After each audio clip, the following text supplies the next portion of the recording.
Season 1 2026 has completely shaken up competitive League, and with First Stand right around the corner, in this skill-capped and LoL Esports collaboration, we're here to break down where the meta stands. The changes this season have opened the door for teams to play more flexibly and to their unique strengths, bringing a wider variety of strategies to pro play, whereas before it could feel a little too objective focused at times. There's now room for a broader range of playstyles alongside 5v5 objective fights. Of course, the change that most players thought would have the biggest impact on the meta in Season 1 was the specific role quests. Each champion on the map gaining a ton of power once they complete their quest is extremely important, and teams have been quick to adapt to them. And that's because playing around the quests isn't anything fancy. It's often as simple as grouping around your mid laner as soon as they upgrade their boots, since they get a lot of upfront power immediately compared to other roles. Or if a pro team has a mechanically proficient ADC that reliably carries teamfights, the extra gold from the bot lane quest can make them even more dangerous.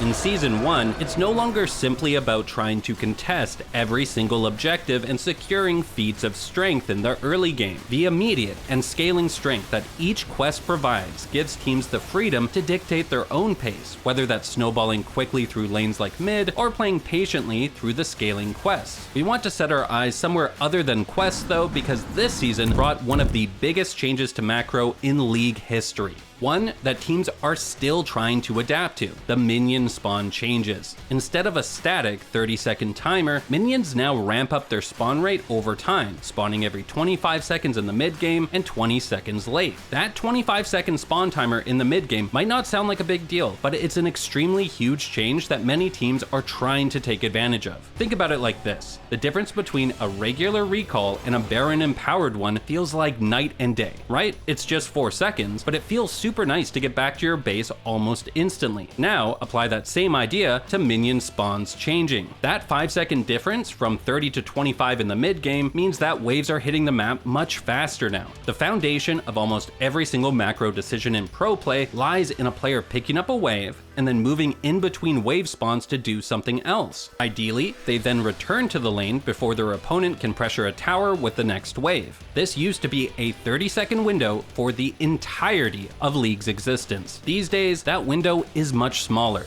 not just because waves now spawn every 25 seconds, but because minions move faster too. Simply put, players have to be extremely cautious about moving from their lanes in the mid game now, or there could be disastrous consequences. In the CBLOL, Loud shows us a fantastic example of how brutally you can punish mistakes in wave management these days. As Loud force a play in bot lane, VKS all collapse to the play. Rumble clears a wave in top and then looks to channel TP, but before he does, pay attention to where the next wave is. Same thing in mid. Yunara clears the wave and looks to collapse through the river. The next wave is all the way in the enemy base though. Surely that won't be a problem, right? As VKS are clearly all going to the fight, Loud switches their game plan to simply waste as much of their time as possible. They scatter, running to buy time for their teammates. In top, we see the benefit immediately, since there was already another wave barreling down the lane, which Mago is taking full advantage of. Meanwhile, Bull considered joining the fight, but minions travel so much faster in this season that he decided to stay and pressure the mid tower as well. The 3 Loud members in the fight make some miraculous escapes, wasting VKS's time, and their heroics gave their 2 carries a ton of gold from turret plates and waves, while the entirety of VKS was chasing kills. This is the problem that teams have to solve this season. You can't afford to leave a lane unoccupied for too long, because minion waves are relentlessly spawning and running down lanes constantly. If teams aren't precise with when and how much they collapse to fights, then they risk losing a ton of turret plates for free, which obviously is not great. Now normally, understanding these timers to move out of your lane matters most for objective spawns. You push a wave, then use that timer to go to an objective. Season 1 brought another huge change that teams have had to adapt to, which is making epic monsters tankier in general. It takes about 20% more damage to finish off an objective compared to the previous season. What this means is that teams are getting squeezed from both sides. There's less time to leave lane, on top of more time needed to take down objectives. If you're not precise in how you push waves and rotate, a team could be setting themselves up to lose control over the map before a fight even begins.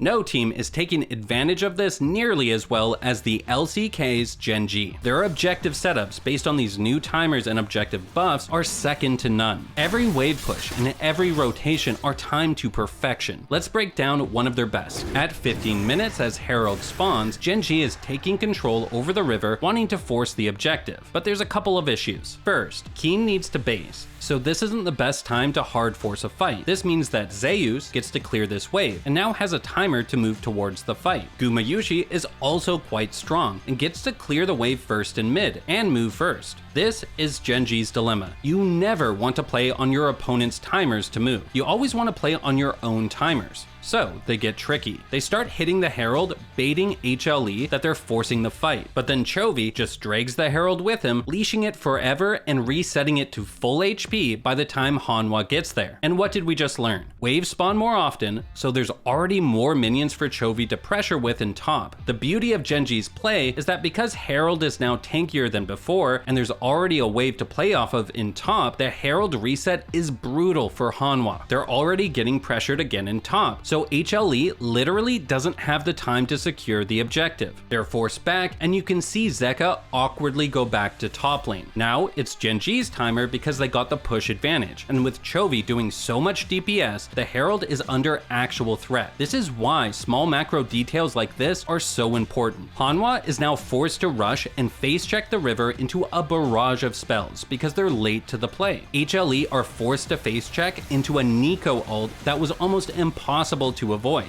And just like that, Gen G's precise macro gives them a huge edge in the game. This is why macro is so tense at a pro level this season. A single misplayed minion wave left HLE stunned as they had to give up all control over the objective. Top tier teams will not let these kinds of mistakes go unpunished, and this was the goal behind all the map changes. Instead of games being decided by a long string of 5v5s over a billion objectives like Atacon, fast-paced map play is what will actually bring team success more often now. Which brings us to the final important change to look out for: Homeguards being massively buffed. It's no secret how strong Homeguards are compared to before. If you've played a single game this season, you've felt how quickly you can get back out on the map from base. Homeguards being so strong has changed a few things in the meta, like some mid laners running Ghost, or even some top laners running Ignite.